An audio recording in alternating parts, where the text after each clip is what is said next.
Hello, hello, hello. Thank you for tuning in to Wednesday Wisdom Nugget.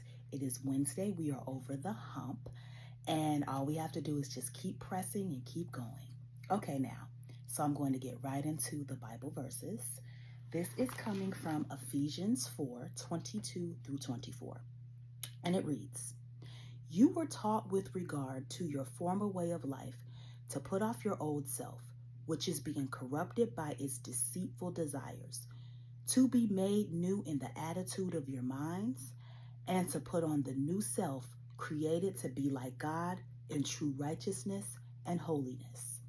Today, I want to talk about change and healing. So, a lot of people think that with change, that it's just, and especially healing, it is a 100% just total change, especially in the Christian world. I think a lot of Christians look at Christianity, especially also people who are non-believers, they look at Christianity as just perfection. Christianity is not perfection by any means. And when you're changing, you're trying to heal, don't be surprised when the devil brings back some of your old ways, some of your old thinking, even some of the people you've cut off in your life, he'll bring them back into your path. You have to be strong. You have to keep your eyes on Christ. And you have to say to yourself, I'm healed from that. I'm a new person. I'm a new creature. And you have to pray, pray, pray. And I tell people all of the time, there is no limit on prayer, okay? You can pray at any time, in any place. You can talk to yourself. God, help me. And for me, everybody knows, okay? My patience and my irritation level is, okay, especially when it comes to people. And for me, the Holy Spirit has to deal with me. When people come to me and they talk to me in a different tone, rolling their eyes and stuff like that, I've come a long way. No, I never was a fighter, but I do have a sharp, slick tongue, okay? I will clap back. So if you come for me, baby, I'm coming for you. But I'm really starting to get away from that, because when you do stuff like that, guess what it does? It runs up your blood pressure. You get all hot. When you're angry, you get hot. Your heart is beating. You're mad. Then the next thing you know, you're at the doctor. They're like, hey, your blood pressure's high. Do not let people have that kind of power over you.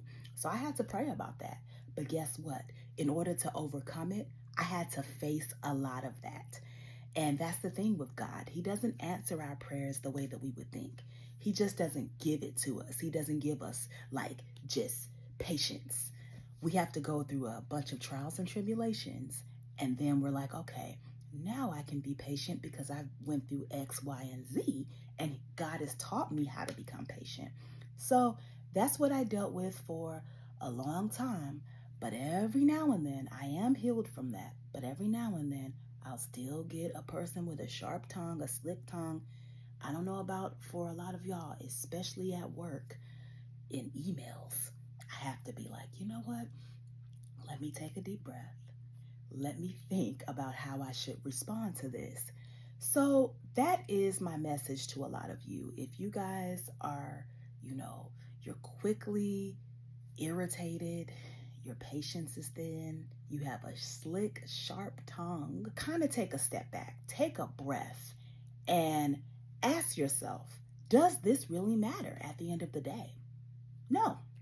So just really start thinking about how you respond to people, because some of these people are miserable. They're always going to be miserable.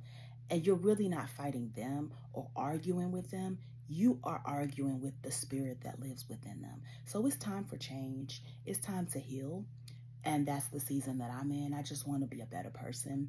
Christians, when you say you want to heal and you want to change, you have to be serious and dedicated. I mean, you have to at least try.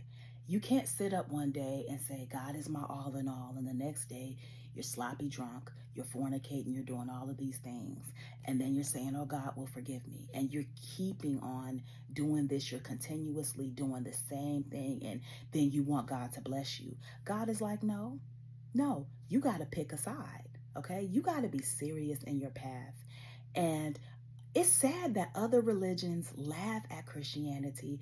It's sad that people who are non-believers laugh at Christianity. Some of them are like, I don't want to come because I'm looking at you all and you all aren't disciplined. You all are living for the world and you want to live for Christ. Like, it's time for us to be serious about God. It's time for us to walk the walk and talk the talk. And like I said, sometimes you do go astray, but you have to be serious and dedicated with really wanting to change, really wanting to heal, and really wanting to be a better person. And asking God, God, I know I fell, but God, please, please, please, please, God, help me on this path, help me on this journey. And when you're serious about truly wanting to be dedicated to God and his work and what's in this word right here and living it, God will bless you. He will bless you, bless you, bless you.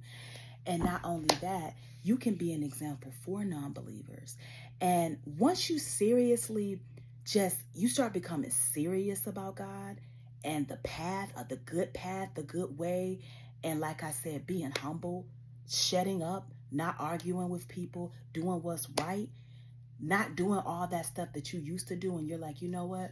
I'm going to be serious. I'm going to get away from this group of people that I used to be with that's not really serious about God. I don't care if I have to walk alone. When you really start walking that path, God will peel layers off of you anyway.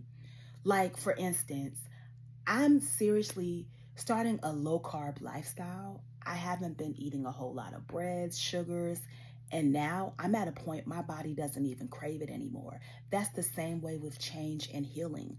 So after a while, when you're serious about changing and wanting to be closer to God, you don't even have a desire to want to do a lot of the things that you used to do anymore. You don't even feel like the need to do it.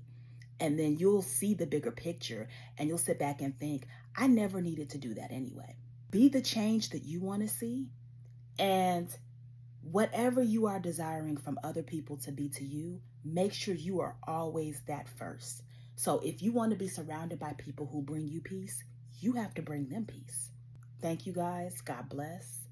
It's time to change. It's time to heal. It's time to heal from childhood trauma, whatever. Go to therapy, get the help that you need. You don't have to sit in that pain.